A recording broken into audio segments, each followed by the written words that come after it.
আলাইকুম। একটা কোয়েশ্চেন থাকবে, যারা সেলসে কাজ করছেন, স্পেশালি রিয়েল এস্টেট সেলসে, আপনার কোন জিনিসটা আপনাকে ট্রিগার করে রিয়েল এস্টেট সেলসে কাজ করার জন্য? আমি যদি ব্যক্তিগতভাবে আমি রূপায়ণ হাউজিং এস্টেটে আমি অ্যাজ এ এক্সিকিউটিভ হিসেবে জয়েন করেছিলাম। আমার ক্যারিয়ার স্টার্ট হয়েছিল ৮,০০০ টাকা স্যালারিতে। সো তখনও ঠিক যে জিনিসটা আমাকে অনেক বেশি রোমাঞ্চিত করতো, আমি গতকালকেও একটা প্রজেক্ট ভিজিট আমি পার্সোনালি করিয়েছি, সেম জিনিসটাই আমাকে রোমাঞ্চিত করে। এবং ওই জিনিসটার জন্যই আমি রিয়েল এস্টেটে সেলসে এতদিন ধরে কাজ করছি এবং খুব আনন্দের সাথে কাজ করে যাচ্ছি। তো ওই জিনিসটা কি?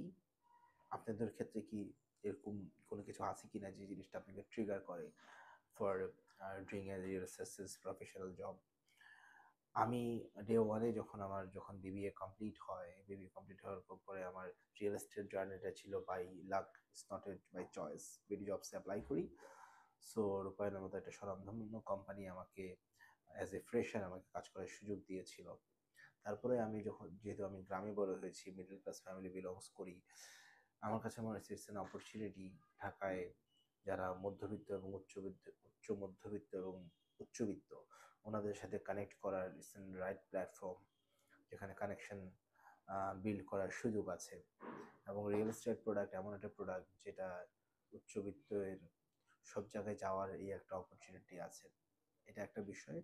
আর একটা বিষয় আমি খুব স্ট্রংলি বিলিভ করি, আমি অনেক বেশি এনজয় করি introduce with new people every day. So it's an opportunity নতুন মানুষের সাথে পরিচিত হতে পারা। সো আমি এখনো পর্যন্ত কাজ করে ঠিক এই জন্য যে আমার আরও কিছু নতুন মানুষের সাথে আমার ইন্ট্রোডাকশন হবে এবং ওনাদের সাথে ফার্স্ট ইমপ্রেশনটা আমি যেভাবে ক্রিয়েট করব, আমি যেন লাস্ট ইমপ্রেশনটাও সেম ওভাবে ধরে রাখতে পারি। সো খুব ইম্পর্টেন্ট। তো আমার খুব জানার ইচ্ছা, আপনাদের ক্ষেত্রে কি এরকম কোন বিষয়টা আপনাকে ট্রিগার করে রিয়েল এস্টেট সেলসে কাজ করার জন্য? জানাবেন কমেন্টস বক্সে। ভালো থাকবেন। আসসালামু আলাইকুম।